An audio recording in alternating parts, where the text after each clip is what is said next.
You never really know the depths of someone's soul until you catch them in a moment that rips apart everything you thought was real. This is my story. Messy. Raw. Intimate. It is a memory that still whispers to me in the quiet hours of the night, years after the dust has settled. My name is Clara, and for nearly 5 years, I believed I was living inside the safest love of my life. I met Ethan in my final year of university. He wasn't the type of man who overwhelmed a room, but he had this disarming confidence, this crooked smile that made me forget my own name. He looked at me like I was the only person worth noticing, and I fell hard. He was my boyfriend, yes, but also my anchor, my best friend, my biggest supporter. I shared with him the kind of secrets you only tell once, the kind that bind two souls together. We moved into a modest apartment in Riverside, a quiet neighborhood with tree-lined streets and neighbors who kept to themselves. We didn't have much, but what we had, I believed, was rare. I believed wrong. At first, nothing seemed amiss. Ethan worked at a finance firm late nights, deadlines, the usual grind. I told myself it was normal. But whispers of doubt began in the smallest ways. He started showering the moment he got home. He guarded his phone like it carried nuclear codes. He'd laugh at messages, turning the screen away just as my eyes caught the light from it.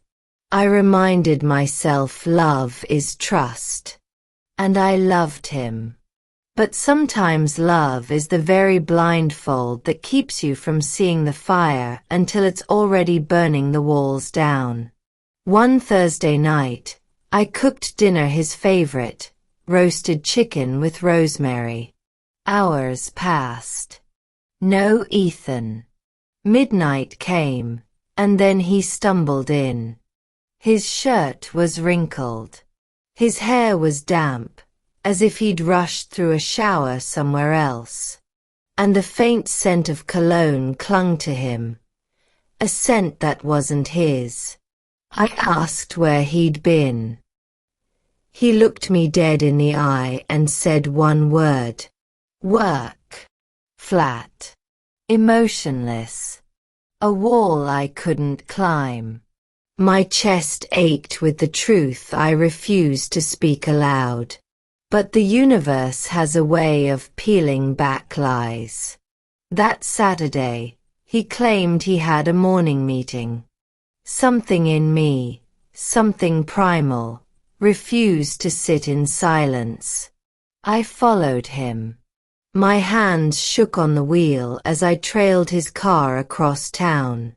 He didn't go to the office. He parked in front of a small brick house on the far side of the city. I watched him knock. I watched a woman open the door. She was beautiful in a simple, devastating way. Dark hair falling loose around her shoulders. A smile that belonged to a version of me I had never been. She welcomed him in with ease, like he had walked through that door many times before. I sat frozen, gripping the steering wheel until my knuckles turned white. I wanted to scream, to claw, to demand. Instead, I drove home in silence, the taste of betrayal thick in my throat.